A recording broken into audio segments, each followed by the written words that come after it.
sejam bem-vindos ao Cenáculo, o canal que vai discutir grandes obras e grandes ideias. Todos os sábados estamos conversando sobre alguma obra da literatura, do cinema ou das humanidades em geral. Você pode nos seguir no YouTube e ativar as notificações, ou ouvir os programas pelo Spotify e outras plataformas. Estamos também no Instagram, onde postamos materiais periódicos sobre os nossos próximos programas. Nos siga lá no Instagram, _Cenáculo. O programa de hoje, então, fala sobre uma obra cinematográfica. Lembrando que no nosso último episódio falamos do livro O Homem Revoltado, de Albert Camus, analisando todos os aspectos, ou pelo menos a maioria desses aspectos, relacionados a uma obra bastante extensa e complexa, que foi importante no cenário cultural francês e mundial filosófico da metade do século passado. Hoje, então, falaremos sobre um filme que se relaciona, de certa forma, com um dos temas principais abordados por Camus, o tema da revolução. Guilherme, qual seria o nosso filme de hoje? Bom dia a todos. Hoje nós vamos estar discutindo aqui o filme Danton, O Processo da Revolução, dirigido pelo cineasta polonês Andrzej Wajda.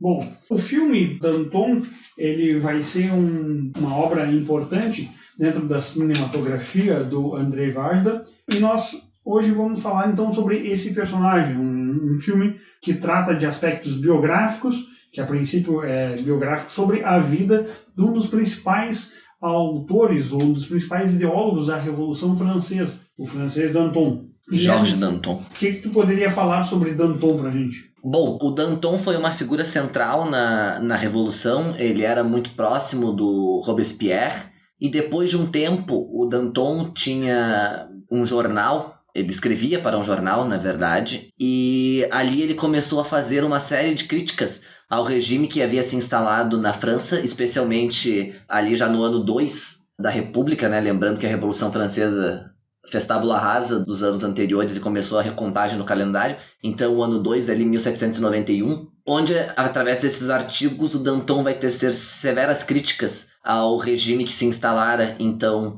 na França. E o filme se foca especialmente nesse aspecto, na polêmica Danton, ou pelo menos na dicotomia, digamos, Danton versus Robespierre, e nesse processo revolucionário francês e como ele funcionava. Bom, parece que é exatamente isso. O filme ele vai abordar, e a gente vai ver de um modo bastante característico, tanto a personalidade de Danton, que é interpretado por Gérard Depardieu, quanto do personagem Robespierre, né? Um ator polonês vai fazer o Wojciech Pazoniak, faz o personagem Robespierre, né?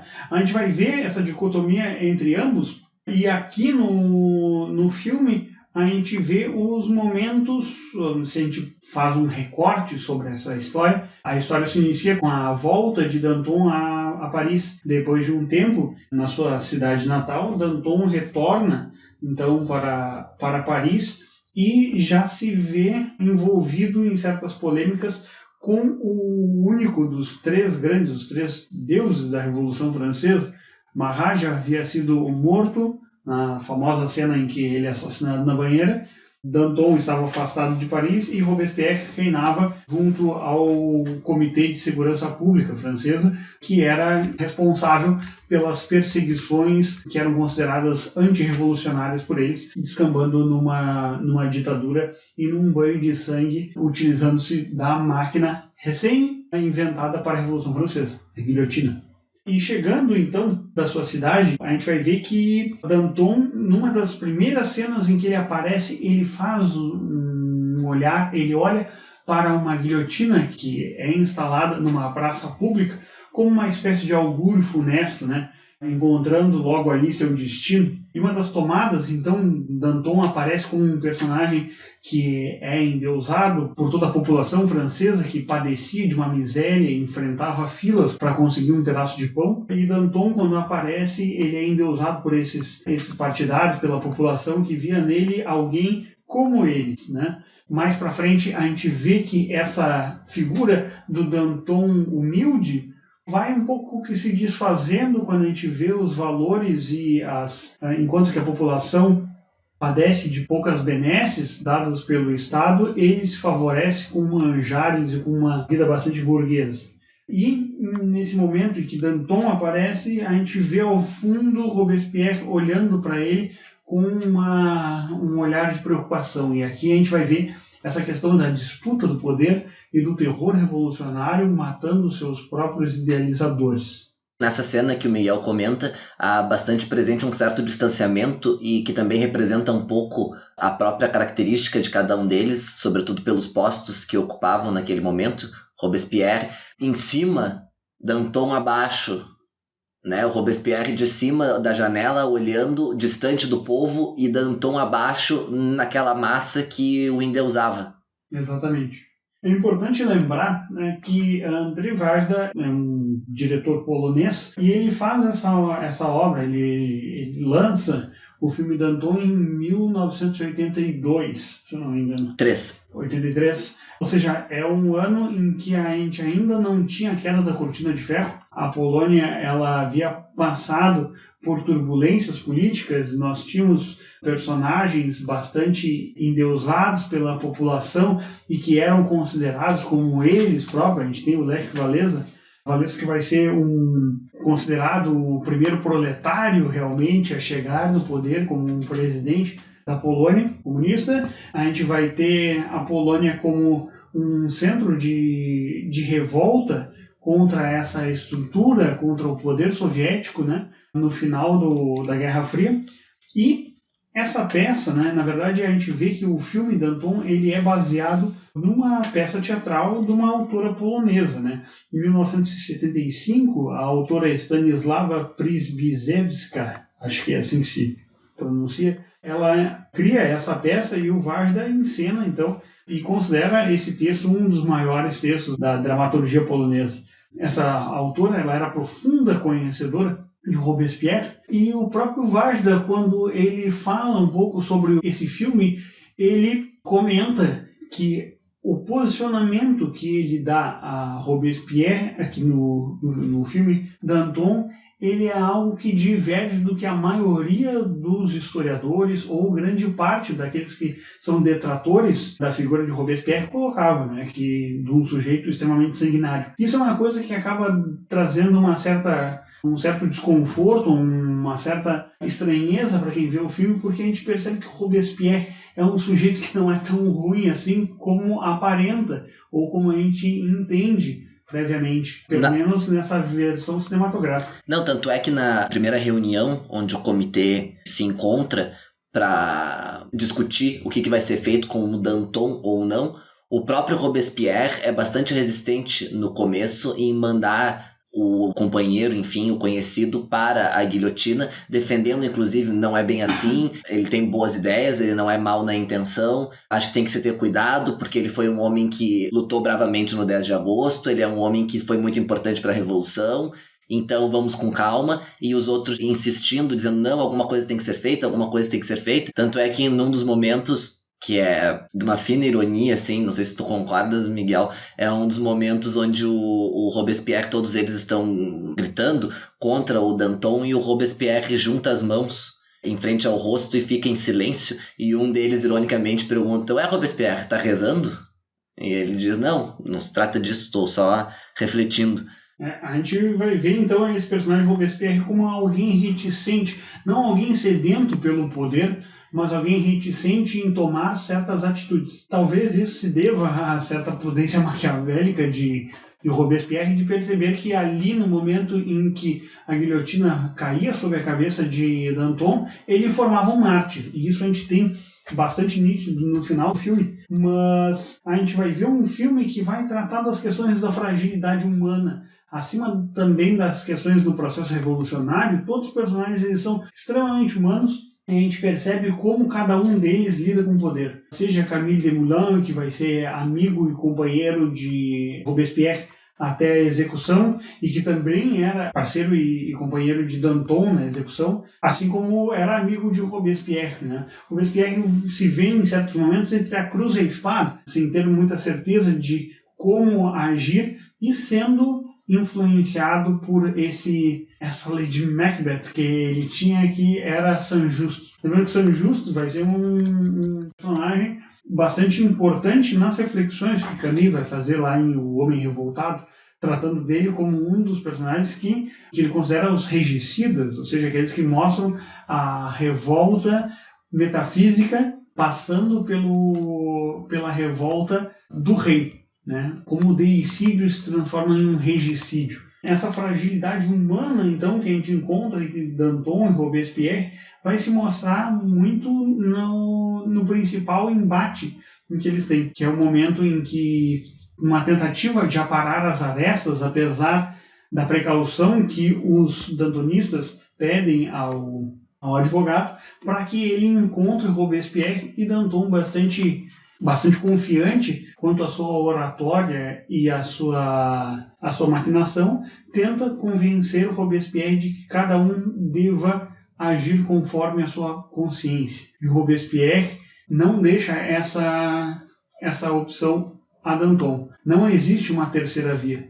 Ou se está a favor do robespierrismo ou se está contra. E se está contra, será perseguido e será guilhotinado.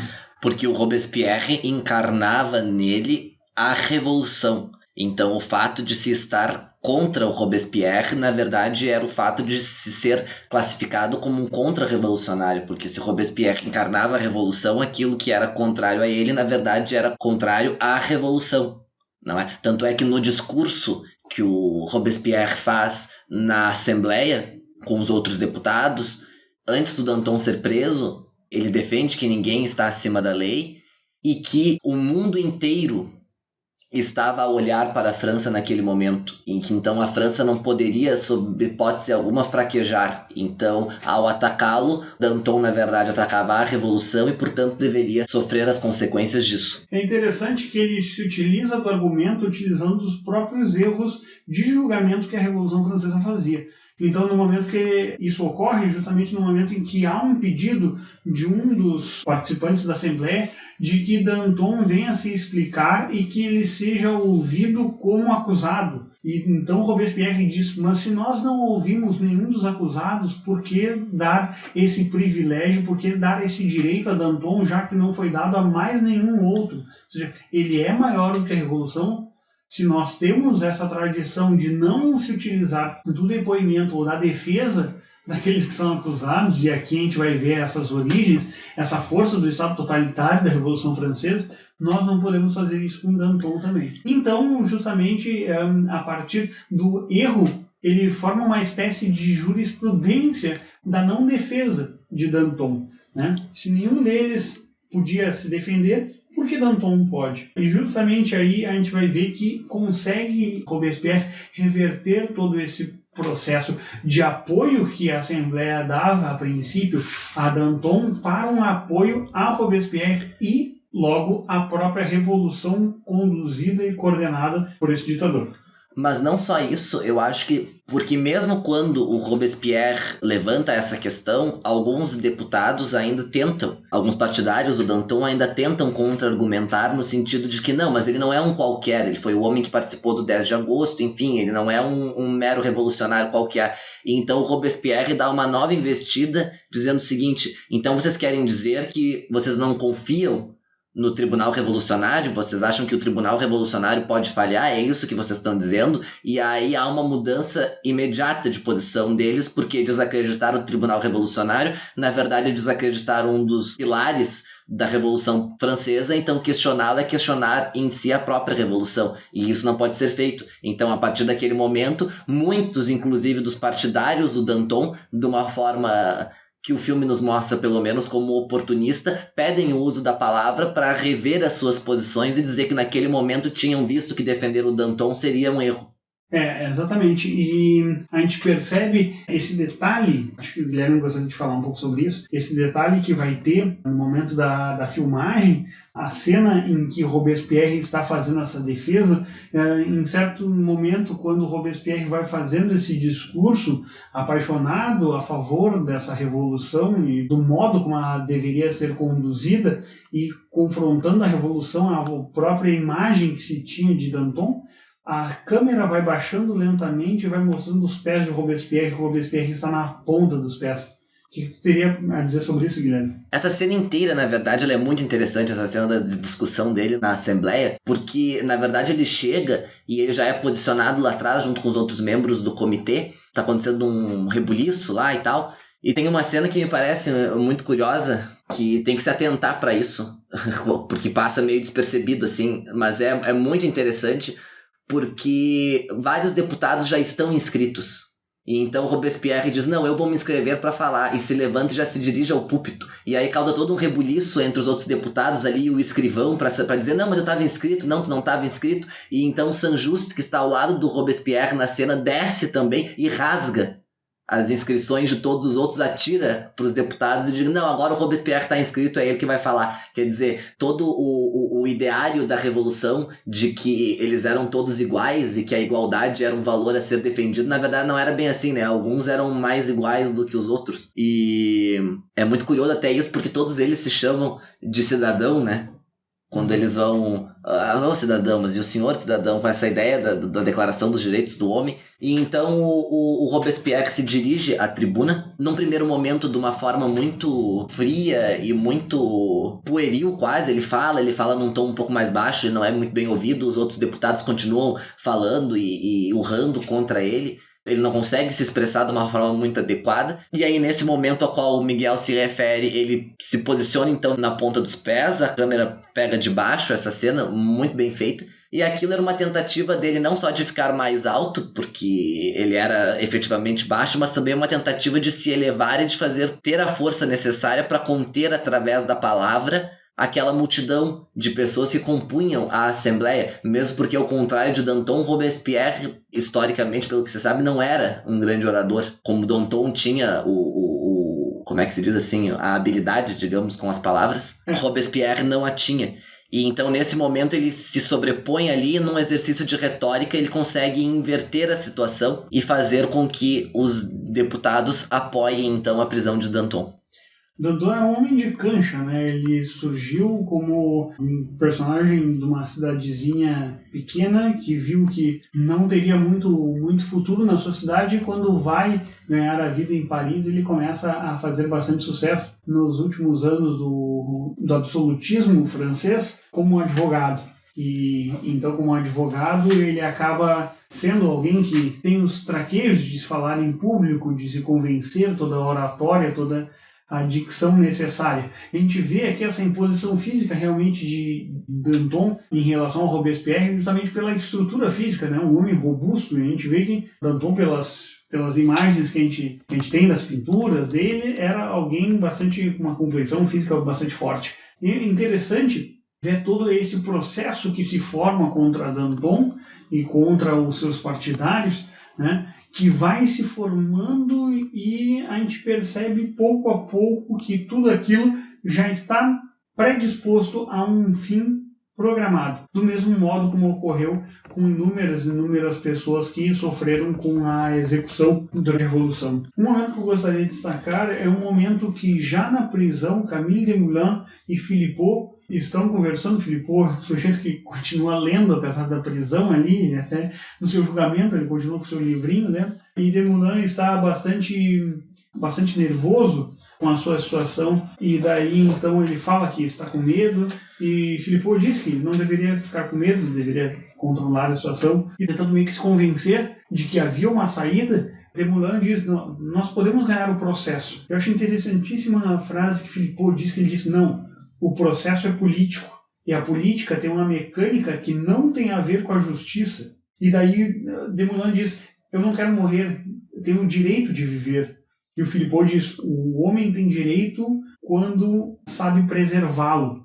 Ou seja, aqui a gente vai ver as questões sobre o próprio direito que o homem tem à vida e as questões de justiça colocadas quase como elementos que não se conectam. Ou seja, a justiça ela é dada pelo processo, ou seja, o processo político acaba assumindo os valores, e a justiça não determina mais como funciona o julgamento, e sim qual é o posicionamento político daquele que está sendo julgado. E tem cenas interessantíssimas, por exemplo, quando eles já estão detidos antes do julgamento, o Robespierre vai até lá e pede para que retirem o Desmoulins daquela sala para conversar com ele e tal, e aí vão até lá e dizem, olha, tem alguém aí querendo falar contigo, Desmoulins, e não dizem que é o Robespierre. E nesse momento o Philippot, que estava do lado de fora, entra e diz, o Robespierre tá aí no corredor e parece que ele quer falar contigo. E aí os outros começam a tirar a troça dele, e ele diz, não, eu não vou falar com ele. E daí o sujeito, o mensageiro, diz, mas eu não posso dizer pra ele que tu não vai falar com ele. E então o Danton diz pra ele que ele não tá em casa. E aí todos eles riem muito dessa situação inteira. E aí é uma contradição quando eu assisti essa cena, eu me lembrei de um trecho do romance A Brincadeira, do Milan Kundera, onde os personagens também estão num campo de concentração de trabalhos forçados soviético na República Tcheca, e eles estão fazendo piada e rindo daquilo tudo, porque eles dizem assim, a única coisa que a gente tem certeza é que esse processo já está todo montado e que todos nós vamos ser condenados, então a única coisa que nos sobra disso tudo é rir, porque o resto já está certo. E o filme transpõe nessa cena, ao meu juízo, essa situação. Todos eles já sabem que aquele processo é uma farsa e que aquele processo é um teatro. Então é inevitável, porque o fim é aquele fim que todos já sabem qual é. A guilhotina para todos eles. Danton parece ser um sujeito bastante consciente aqui no filme sobre como funcionam os tribunais revolucionários, né? Tanto que em um momento, logo depois, acho que fica justamente nessa cena em que todos estão conversando e que Desmoulins diz que não quer ver Robespierre, que Danton vai dizer que o processo político não é um processo, é um duelo. Exato. Então, quando ele fala isso, ele assume que ele deve lutar pela sua própria cabeça com outras armas. A arma que ele tem é o apoio popular, que ele tem, né? Ao contrário de Robespierre. Mas ele percebe ao longo de todo o andamento do processo que o apoio popular ele não consegue se fazer presente como um método de defesa, ou, como ele queira dizer, um método de ataque, se tu não tem a estrutura judicial necessária para fazer com que aquilo ganhe força. E isso vai se dando ao ponto de que, conforme vai avançando as acusações que Danton vai fazendo aos juízes, pedindo que as testemunhas de defesa falem sobre o caso, e os juízes incitando assolando aquela população que estava vendo o processo para que ficasse ao seu lado, mesmo com o juiz dizendo que ele não podia se comunicar com a população, a gente vê que aquilo ali não é suficiente, porque eles vão formulando, eles vão construindo de uma forma em que se chega o momento em que se forma uma espécie de liminar em que diz que o acusado que não obedecer às questões que foram colocadas pelo juiz ali deve ser retirado do seu próprio processo. Chegou um decreto do comitê que é aprovado naquele último momento, e o juiz que faz a instrução do processo, ele é tão vivo que quando o Danton começa a falar, ele diz pro Danton, é proibido pela lei se dirigir ao público, e o Danton diz, você não vai citar para mim as regras do tribunal que eu mesmo instituí, porque eu sei como funciona. E depois esse juiz é levado, no intervalo que tem, ele é levado para uma sala junto com os outros membros do comitê e dizem para ele, tu tá pegando muito leve. Ele diz, cara, vão lá e tentem pará-lo, entendeu? É uma coisa muito difícil. E outra coisa, vocês não sabem como é que o jogo funciona. Ele quer testemunhas? Eu vou dar testemunhas para ele, deixa ele chamar as testemunhas. Porque ao fim e ao cabo ele sabe que nada daquilo faz diferença pro resultado final do processo. Quer dizer, a sentença já tá dada. Então tu pode apresentar a testemunha que tu quiser, que isso não vai alterar em nada o mérito da questão. A gente percebe, então, que a gente consegue até fazer uma conexão entre o filme do Danton e o outro filme que a gente tinha falado, né? Porque parece que exatamente acontece a mesma coisa em O Estrangeiro. Lá, 2 programas atrás, quando a gente falava sobre O Estrangeiro, a gente realmente via que parecia que o circo todo já estava armado para que houvesse uma condenação, né? E é tão interessante o processo, os meios pelos quais a revolução vai se utilizando, ou os líderes da revolução vão se utilizando para fazer a acusação de Danton, que eles vão selecionando quais são as pessoas que devem estar no júri e que são partidárias suas para que sentenciem Danton, e também eles vão escolhendo quais são as pessoas que eles vão colocar para julgamento junto com Danton, justamente para confundir o público. E Danton percebe isso, ele diz, vocês não acham que eu não percebi que vocês colocaram pessoas inocentes e pessoas culpadas juntas para serem acusadas aqui, justamente para trazer uma espécie de confusão, como se todos fossem farinha do mesmo saco. Então aqui ele vai se utilizar, na verdade ele percebe quais são os mecanismos e quais são os truques, porque ele fez parte daquele sistema que está sendo acusado. Então é bastante interessante isso, porque ele era um sujeito que estava dentro do sistema e acaba sendo engolido por esse sistema depois. Ou seja, ele é o Dr. Victor Frankenstein, é o criador que acaba sendo destruído pela própria criatura, que é a revolução. E isso ele vai deixar bastante claro lá no final do filme, quando ele fala que a revolução, e acho isso interessantíssimo, quando ele fala que a revolução é como Saturno, ou como Cronos, né, na mitologia grega, que ele diz que ele devora os seus filhos um após o outro. Então a gente vai ver esse processo revolucionário, que a revolução ela precisa de um permanente bode expiatório que seja acusado de contra-revolucionário, para que ela permaneça. Ela se alimenta desse sangue, e a gente vê isso não só na Revolução Francesa, mas a gente vê isso como, e Camus viu isso nas suas obras, a gente vai ver isso durante todos os processos revolucionários que tem. E Camus vai falar isso lá no Homem Revoltado, vai dizer que não existe processo de revolução que não seja feito a partir do homicídio.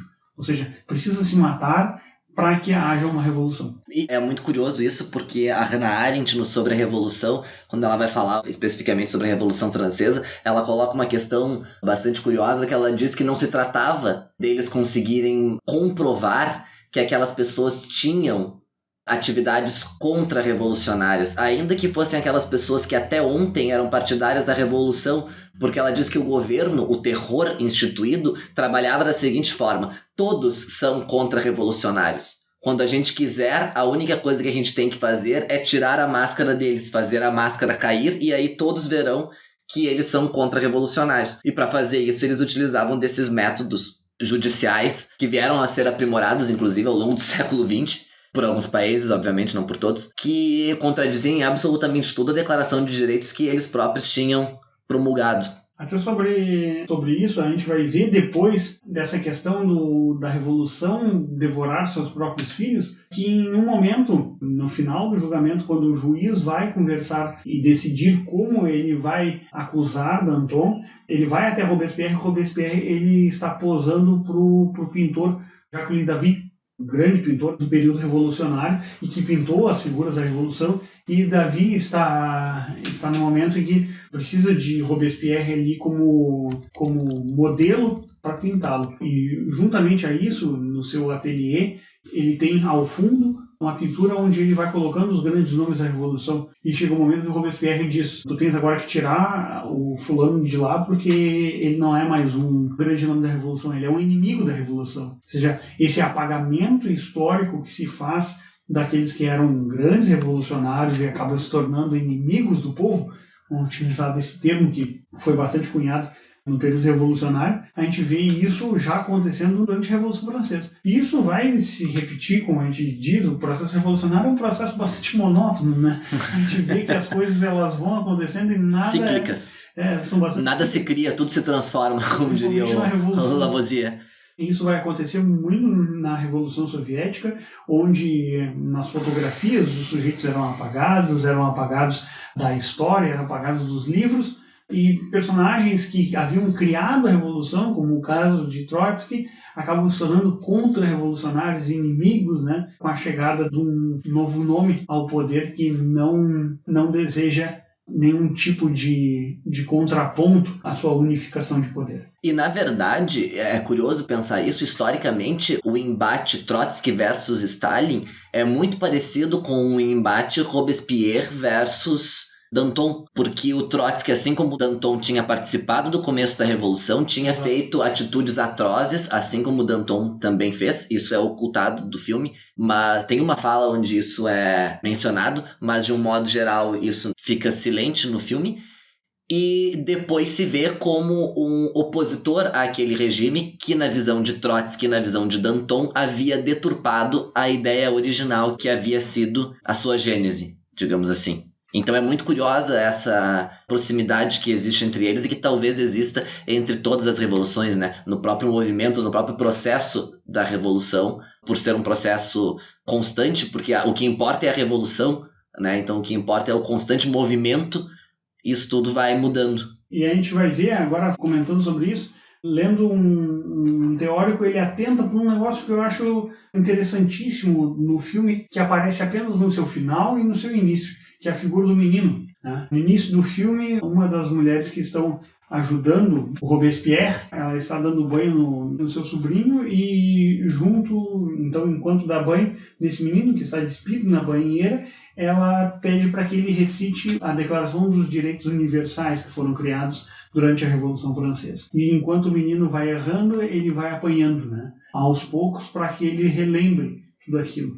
E ela vai dizendo que ele precisa ser criado na base da força, né? Ou seja, esses valores do homem forte da Revolução já estão aqui presentes e esse menino ele vai sendo moldado a partir desses tapas enquanto está no seu estado de pureza original. A gente pode fazer uma associação aqui a esse menino nu ao próprio homem que nasce inerentemente bem, né? Fazendo uma ironia com o Rousseau, e que vai ser um dos ideólogos que vão formar as bases do iluminismo francês e da Revolução Francesa. A gente vai ver esse menino no seu estado de natureza e de pureza e que vai ser conduzido numa espécie de Emílio ali no banho a se formar como um cidadão que se considerava durante o processo da Revolução Francesa. E enquanto ele vai aprendendo isso, né, a gente tem esse espaço temporal até o final do filme, justamente quando esse menino ele começa a recitar e daí ele não perde mais, ele sabe de cabeça e ele parece que está formada essa nova criatura, essa criatura cidadã e que entende, que sabe ou que decora todos os direitos universais, mas a gente percebe durante o filme, num processo extremamente irônico, que todos esses direitos foram água abaixo, justamente na figura de Danton. E agora, tu falando isso, me veio à memória o seguinte, é muito curiosa como essa cena inicial do garoto tendo que recitar a Declaração de Direitos do Homem e do Cidadão e nu, ali enquanto ele toma banho, representando, digamos assim, esse homem novo, me fez lembrar também da figura do bebê que desce a escadaria dentro do carrinho do Encoraçado Potemkin. Exato. Do Eisenstein, exatamente, que também, né, figurativamente representa aquela revolução nova que estava, aquele homem novo que surgiria com a Revolução Russa. Bem lembrado, ali em Encoraçado Potemkin, então enquanto vem o processo repressivo da polícia czarista que vai atirando sobre todos que estão naquela escadaria, para quem viu o filme de Eisenstein de 1925, Encoraçado Potemkin, e essa mãe que morre na queda acaba fazendo com que o carrinho de bebê desça pela escadaria e vai se vendo, né? Eu pelo menos entendo isso, que esse carrinho ele é como uma espécie de processo histórico. E ele vai passando, o carrinho ele não tomba, ele vai oscilando, ele vai descendo, ele vai em direção ao povo e sempre passando por cima de cadáveres, passando por cima dos corpos. E é isso que a revolução vai fazendo.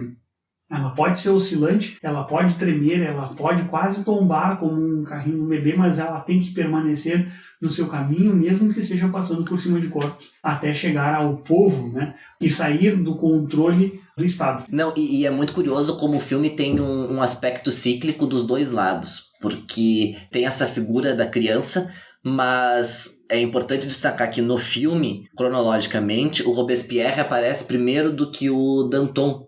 Exato. E ele aparece, o Saint-Just entra na casa dele e ele acaba de acordar, enfim, e ele tá febril, etc. Ele tá acometido por alguma doença, não se diz o que é, mas percebe-se que ele tá muito fatigado, que ele tá suando muito, ele tem um aspecto apático. E no final do filme é a mesma coisa. O filme termina com ele também apático, deitado na cama, completamente alucinado, com uma toalha, um lençol, enfim, sobre a cabeça. Essa cena dele colocando o lençol sobre a cabeça é paralela, né, ao momento da execução do Danton, como se ele se recusasse a ver aquilo que a Revolução havia criado.